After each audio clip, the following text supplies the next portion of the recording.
Terima kasih sudah setia bersama channel ini. Jangan lupa like, komen, dan subscribe. Selamat membaca dan mendengarkan. Bab 766. Tuan, apakah kita benar-benar akan membiarkan masalah ini berlalu begitu saja? Tuan muda kita, dia. Salah satu petarung keluarga Drake melangkah maju dan bertanya kepada James. Meskipun dia tidak bisa mengatakan tuan muda tidak pantas mendapatkannya, Jack baru saja membawa istrinya ke kediaman keluarga Drake dan memukuli tuan muda Drake menjadi bubur. Banyak orang yang lewat di luar akan melihat semuanya. Ini adalah suatu penghinaan yang ekstrim bagi keluarga Drake. Untungnya, tidak banyak orang yang menyaksikan kejadian itu, tetapi reputasi keluarga Drake benar-benar telah diinjak-injak. Aku benar-benar berpikir tidak ada jalan keluar dari masalah ini.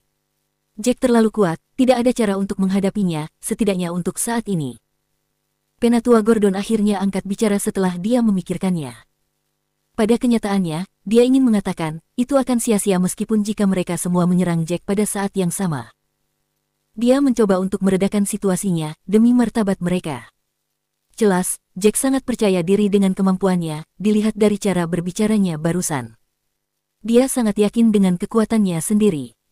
Jadi, yang bisa kita lakukan hanyalah melupakan kejadian ini. James memberikan senyum tak berdaya. Aku sudah memarahi Timothy berkali-kali, tapi dia menolak untuk mendengarkanku. Dia tidak hanya memecat Jack dan Selena, tetapi dia juga berani melecehkan Selena. Jika itu kamu akan berpikir untuk membunuhnya, kan?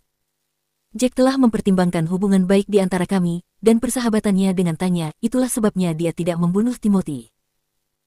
Para petarung keluarga Drake tidak bisa berkata apa-apa, selain menganggukkan kepala mereka dalam ketaatan, ketika mereka mendengar James mengatakan itu. Ayah, kita kehilangan seorang manajer pengadaan di Salt Hill Real Estate, setelah Nona Taylor berhenti dari pekerjaannya. Apa yang harus kita lakukan? Tanya menambahkan setelah dia memikirkannya, selain itu, aku khawatir itu akan menjadi serba salah bagi kita, jika keluarga Taylor terus bertanggung jawab atas proyek itu. James menganggukkan kepalanya. Kamu benar. Jika berita tentang bagaimana Jack memukuli saudaramu menyebar, dan bagaimana kita tidak membalas, keluarga Drake pasti akan menjadi bahan tertawaan. Bagaimanapun juga, kita seharusnya membuat sedikit masalah baginya. Bagaimana dengan ini?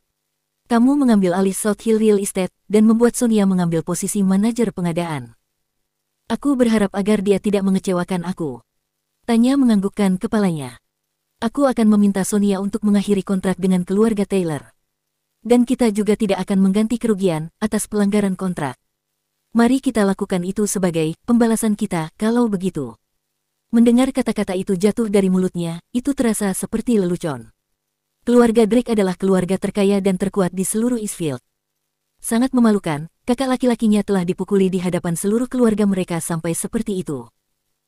Pembalasan semacam ini benar-benar lelucon, tapi itu lebih baik daripada tidak membalas sama sekali. Hal itu akan menyampaikan sikap keluarga Drake terhadap masalah ini. Penatua Gordon mempertimbangkan semuanya dengan cermat, sebelum dia memberikan saran, Tuan, mengapa kita tidak memberitahu semua orang bahwa luka Tuan muda tidak terlalu serius? Meskipun jika luka itu benar-benar serius, atau jika dia bisa menjadi impoten, kita harus merahasiakannya. Dengan cara ini, kita akan menjadikan alasan ini untuk membubarkan kerja sama kita dengan keluarga Taylor, karena dia tidak terluka terlalu serius. Tidak akan memalukan jika kita mengatakannya seperti itu. James berpikir itu masuk akal. Kamu benar. Kita akan pergi ke rumah sakit sebentar lagi, dan memeriksa keadaan Timothy. Bagaimanapun kondisinya, kita harus merahasiakannya. Kita akan meminta dokter untuk mendiagnosis, dia hanya menderita luka ringan akibat perkelahian. Dan tidak akan ada yang serius. Setelah Jack dan Selena kembali, mereka segera mandi dan turun ke bawah, duduk bersama di meja untuk makan malam. Selena, Jack telah dipecat oleh Timothy. Fiona tersenyum. Tapi itu tidak masalah. Jack telah memenangkan $1 miliar dari biliar, katanya. $1 miliar penuh. Dia kehilangan pekerjaannya, tetapi sangat bagus dia memiliki $1 miliar di rekening banknya. Kita tidak perlu khawatir tidak memiliki uang di masa depan. Uang ini bukan milik seluruh keluarga Taylor, uang itu milik kita. Bab 767. Selena tersenyum pahit. Bu, Jack sudah memberitahuku tentang masalah ini, katanya. Sebenarnya, aku juga sudah dipecat. Tidak, aku mengundurkan diri. Aku tidak ingin bekerja lagi. Apa? Senyum di wajah Fiona langsung membeku. Jack telah dipecat karena melawan Tuan Muda Drake, dan dia telah memenangkan miliaran dolar, katanya. Ini benar-benar bisa dimengerti, tapi kenapa kamu berhenti? Ini masalah yang sama sekali berbeda. Selena mengalihkan pandangannya antara Jack dan Fiona. Bukan apa-apa, aku hanya tidak ingin terus melakukan pekerjaan itu lagi. Dia berbohong, takut ibunya akan mengkhawatirkannya. Tidak ada gunanya bagiku. Lebih penting lagi, bawahanku tidak bisa diajak bekerja sama denganku, dan mereka juga sering membicarakanku di belakangku. Kau gila, Selena. Jack tidak punya pekerjaan, begitu juga denganmu. Ditambah lagi, gajimu juga cukup tinggi. Andrew menggelengkan kepalanya dan menyesap anggur. Tapi, itu tidak masalah sekarang. Kamu sudah berhenti, jadi sekarang kita harus bijak dengan uang yang kita miliki. Kau benar, ayah, Ben menyela, menyeringai. Kita hanya butuh beberapa lembar uang untuk memenuhi kebutuhan hidup. Kita tidak bisa seperti ibu, yang hanya memikirkan uang dan uang. Kita harus selalu puas dengan apapun yang kita miliki. Apa yang kamu katakan, bocah? Orang waras mana yang akan melepaskan kesempatan untuk mendapatkan lebih banyak uang? Mengapa kita tidak menginginkan lebih jika kita bisa memiliki lebih banyak? Fiona memelototi putranya. Selain itu, $1 miliar itu tidak banyak. Itu semua tergantung pada bagaimana kamu membelanjakannya. Aku mendengar bahwa sebuah toko perhiasan di Eastfield baru-baru ini memamerkan kalung yang sangat mahal. Kalung itu seluruhnya dilapisi dengan berlian, dan yang lebih penting lagi, kalung itu adalah salah satu yang baik di seluruh dunia. Ada juga batu rubi besar sebagai permata utamanya, benar-benar indah. Kalung itu disebut dengan Heart of the Abyss, atau semacamnya. Benarkah? Itu hanya sebuah kalung. Tidak mungkin harganya lebih dari $100 juta, kan? Ben tersenyum dan berbicara dengan acuh tak acuh. Dia mengangkat gelas anggur dan menyesapnya. Rasa anggur merah ini luar biasa, dan harganya lebih dari $20.000. Ini sudah merupakan kemewahan bagiku untuk bisa mencicipinya. Kamu sangat berpikiran sempit. Mereka mengatakan kalung itu bernilai lebih dari $900 juta, hampir $1 miliar. Fiona melanjutkan, hanya ada satu di dunia. Tapi yang lebih penting, kalung ini adalah harta karun perhiasan yang sebenarnya. Mereka tidak punya niat untuk menjualnya. Mereka hanya memamerkannya sebagai promosi. Puff. Ben memuntahkan sebagian anggurnya. Apa-apaan itu terlalu mahal. Apa yang kamu katakan? Tentu saja, kalung itu sangat mahal. Fiona memutar bola matanya ke arah Ben. Kalau saja aku bisa membeli sesuatu seperti itu. Jack juga terkejut ketika mendengar itu. Dia meneguk anggur. Kalung mahal seperti itu pasti akan terlihat bagus untuk Selena. Permata rubi, aku ingat kamu suka warna merah. Selena menyunggingkan senyum pahit. Apa gunanya menyukainya? Tidak mungkin aku bisa memakai kalung semahal itu. Selain itu, mereka tidak akan menjualnya, meskipun jika kita ingin membelinya. Bab 768. Jack hanya bisa tersenyum. Ibu, di mana kalung ini dipamerkan? Dia bertanya pada Fiona. Kenapa aku belum mendengarnya? Ada di lantai 2 di Tamsin Mall, penjual perhiasan terbesar di sana. Perhiasan yang mereka jual di sana sangat mahal, jawabnya. Orang biasa akan terlalu malu untuk masuk ke sana. Barang apapun yang ada di sana, harganya bernilai lebih dari $100.000. Fiona berhenti sejenak di sini sebelum melanjutkan, kebetulan aku melihat spanduk iklan mereka ketika aku lewat. Yang aku tahu, mereka mengimpor permata dari kota Jin, dan mereka bersiap untuk memamerkannya dalam beberapa hari. Kalung itu juga sedang diiklankan di televisi. Tidak ada orang biasa yang bisa bermimpi memakainya. Andrew memberikan senyum acuh tak acuh. Sesuatu yang sangat langka, akan menjadi yang paling mahal di dunia ini. Tentu saja, kalung itu akan sangat mahal, jika itu satu-satunya yang ada di dunia. Sangat normal bila bernilai lebih dari $900 juta. Fiona menambahkan, yang lebih penting, tidak ada yang pernah memakai kalung itu sebelumnya. Dan, hanya digunakan untuk pameran.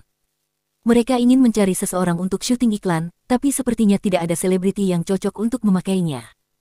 Hal itulah yang menaikkan daya tawar kalungnya. Bos mereka seseorang yang sangat licik. Jack dan yang lainnya naik ke atas setelah mereka selesai makan. Oh, aku akhirnya bisa tidur nyenyak malam ini, karena besok aku tidak harus pergi bekerja. Selena tersenyum pahit dan mengendurkan napas. Tapi, aku masih sedikit khawatir, sayang.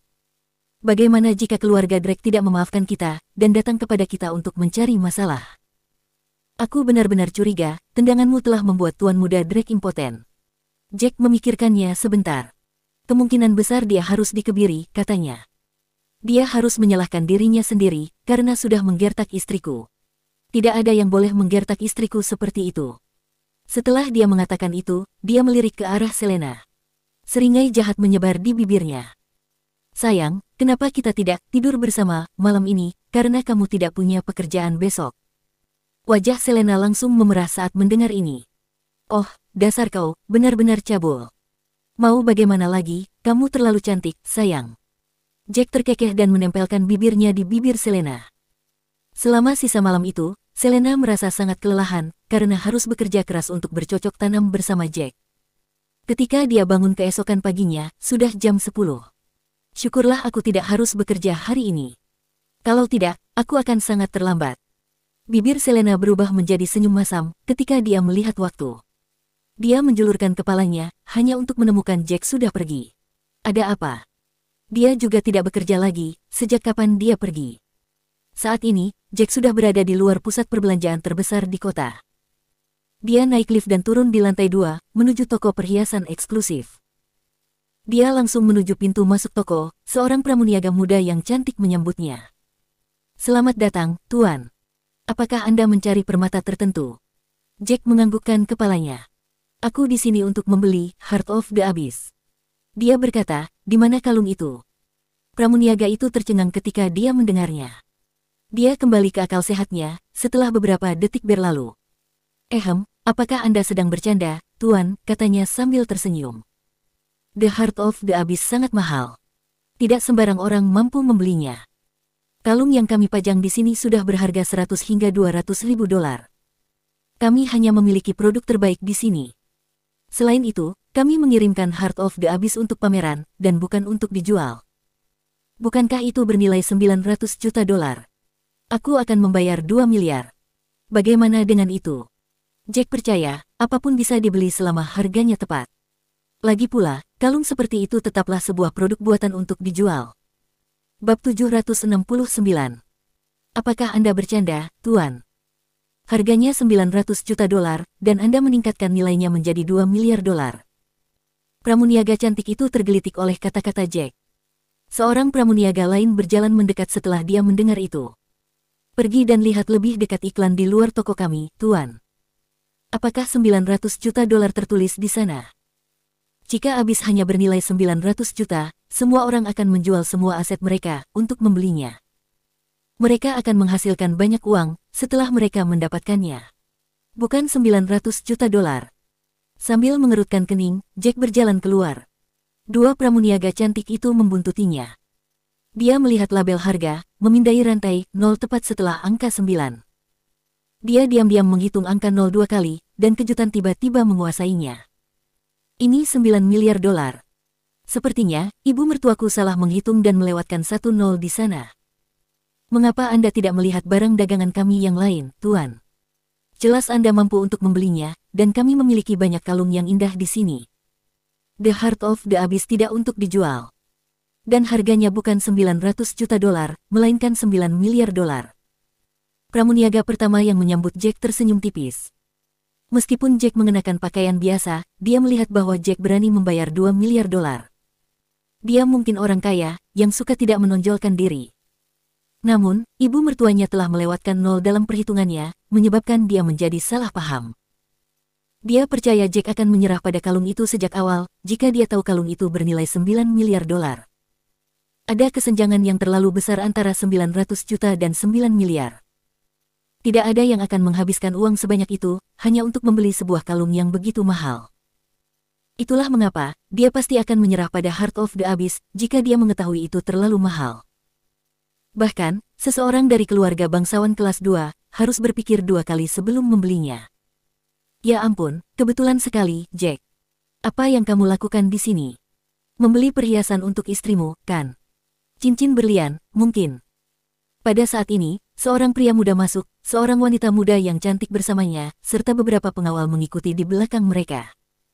Jack segera melontarkan senyum dingin ketika dia mengenali pria itu. Itu adalah Kelly, Tuan muda keluarga Gold dan Cecilia Taylor. Aku ingin membeli kalung dan cincin berlian. Aku akan membawa istriku untuk mengambilnya sendiri saat kita berdua punya waktu luang. Jack menjawab, senyum ceria memutar bibirnya. Tidak usah terburu-buru, Jack. Kelly tertawa terbahak-bahak sebelum beralih ke arah pramuniaga yang lain. Keluarkan semua cincin berlian mahal di sini, gelang, anting-anting, kalung dan yang lainnya. Aku ingin satu set lengkap untuk pernikahan. Terima kasih, sayang. Senyum di wajah Cecilia menjadi cerah. Dia mengangkat dagunya sedikit, kebanggaan terukir di dalam ekspresinya. Kamu sangat baik padaku, sayang. Tidak seperti orang lain, yang tidak punya uang dan terlalu malu untuk membawa istrinya memilih cincin. Dia mungkin takut istrinya akan memilih yang mahal, dan dia tidak mampu membayarnya. Itu akan sangat memalukan baginya. Benarkah? Kalau begitu, aku ingin melihat berapa banyak calon suamimu bersedia membayar untukmu, tepatnya. Kamu akan memakainya selama pernikahanmu, kan? Tidakkah kamu takut, tidak ada yang akan menghadiri pesta pernikahanmu, ketika kamu memakainya? Jack terkekeh setelah mendengar itu, dengan santai berdiri di samping, dan mengantisipasi perhiasan yang akan mereka pilih. Kamu bercanda. Aku akan menikah, dan bagaimana denganmu? Kamu juga akan mengadakan pesta ulang tahun untuk istrimu. Kaulah yang akan menangis saat itu. Cecilia memutar matanya ke arah Jack, mengambil sebuah cincin dan menyelipkan ke jarinya. Bab 770. Aku suka ini, sayang. Bisakah aku mendapatkannya? Tanya Cecilia. Tentu saja, kamu akan memakai ini di hari pernikahan kita. Harganya sekitar $50 juta, dan semuanya sepadan selama kamu menyukainya. Beli saja. Kelly menyeringai. Oh, kalung ini sangat cantik, tapi sedikit terlalu mahal. Harganya sekitar $100 juta. Tak lama kemudian, mata Cecilia tertuju pada kalung yang indah, lalu melanjutkan, itu terlalu mahal jika dibandingkan dengan barang-barang di toko yang lain. Ini tidak mahal sama sekali, kalung ini terlihat sangat bagus. Kamu pasti akan menjadi bintang paling terang di hari pernikahan kita saat memakai kalung ini. Kelly tertawa. Setelah beberapa saat, mereka memilih beberapa perhiasan. Tagihannya berjumlah lebih dari $300 juta. Mereka membayar perhiasan itu, lalu mereka menyadari Jack masih belum membeli apapun. Cecilia tersenyum. Ada apa? Kamu terlalu malu untuk memilih satu pun. Apakah kamu takut kami akan menertawakanmu, mengatakan itu terlalu murah? Bukankah kamu baru saja memenangkan $90 juta dari calon suamiku? Uang itu ada padamu sekarang, kan? Selain itu, kamu juga memiliki uangmu sendiri, jadi kamu seharusnya memiliki sekitar $200 juta bersamamu. Namun, kau tidak berani membeli sesuatu yang terlalu mahal. Kelly pergi bersamanya dan berkata, jangan lupa, Cecilia sayang, dia baru saja membual tentang mengadakan pesta ulang tahun yang akan mengguncang seluruh kota. Jika dia membeli semua ini dan menghabiskan ratusan juta, dia tidak akan memiliki banyak uang yang tersisa. Dia sudah menghabiskan banyak uang untuk memesan hotel, dan hal-hal lain yang seperti itu. Itu sebabnya, dia hanya membeli sebuah perhiasan, sebagai pemanis belaka. Cecilia berpura-pura terlihat sadar. Oh, itu benar. Aku hampir lupa. Dia mungkin tidak akan mampu membayar perjamuan jika dia tidak berhati-hati dengan uangnya. Atau, dia tidak akan mampu memesan makanan yang mewah. Dia akan menjadi bahan tertawaan seluruh kota jika itu terjadi. Dia berhenti di sini sebelum melanjutkan dengan santai, selain itu, tidak ada yang begitu memperhatikan perhiasan. Jadi, cukup untuk membeli sesuatu yang bernilai $10 atau $20.000, kan? Itu benar, ayo kita pergi, Cecilia. Dia akan terlalu malu untuk memilih sesuatu jika kita berlama-lama di sini. Ayo cepat pergi dan menghilang dari pandangannya. Kita akan membiarkan menantu yang malang ini memilih beberapa barang murah untuk istrinya. Tuan muda Gold tertawa terbahak-bahak. Dia memandang rendah Jack dengan kepala terangkat tinggi sebelum melenggang keluar dari toko bersama Cecilia. Setelah mereka pergi, Jack hanya memperhatikan pramuniaga yang telah siap untuk membawakan beberapa barang untuknya, menatapnya dengan aneh. Jadi, Anda adalah menantu itu. Dia memberikan senyum pahit. Tidak apa-apa, asalkan Anda bersungguh-sungguh. Tidak perlu membandingkan diri Anda dengan orang-orang itu. Jack tersenyum kecil ketika mendengar ini. Jangan khawatir, aku tidak akan membandingkan diriku dengan sampah seperti mereka. Lagi pula, keluarga seperti keluarga Gold tidak berhak membandingkan diri mereka denganku. Anda berbicara cukup besar. Tapi, kenapa Anda tidak memilih sesuatu? Pramuniaga yang telah menjual perhiasan kepada Cecilia, memberikan senyum dingin dari samping. Mereka tidak berhak membandingkan diri mereka dengan Anda. Kedengarannya, Anda lebih kaya dari mereka. Kalau begitu, belilah sesuatu. Saya ingin melihat apa yang akan Anda beli. Jack tidak bisa diganggu olehnya. Dia berbalik ke arah pramuniaga yang pertama kali melayaninya. Aku akan membeli Heart of the Abyss karena istriku menyukainya. Setidaknya, aku sangat yakin dia akan menyukainya. Lagi pula, dia satu-satunya wanita yang cukup cantik untuk memakainya. Si pramuniaga tidak bisa berkata-kata. Dia memberikan senyum masam. Tuan, teman Anda mengatakan bahwa Anda hanya memiliki 200 juta dolar bersama Anda. The Heart of the Abyss harganya 9 miliar dolar, bukan 900 juta dolar. Anda juga baru saja memverifikasinya sendiri. Lebih penting lagi, kami tidak berniat untuk menjualnya. 9 miliar dolar. Jack mengerutkan alisnya. Dia memikirkannya sebentar sebelum berbicara, bagaimana dengan ini? Aku akan membayar 20 miliar dolar. Aku pikir itu bernilai 900 juta, itu sebabnya aku menawarkan 2 miliar. Aku tidak pernah menyangka, aku akan kekurangan 0 di sana. Kalau begitu, izinkan aku menambahkan 0 pada penawaranku juga. Aku akan membelinya dari tokomu, seharga 20 miliar dolar. Bagaimana dengan itu? 20 miliar dolar.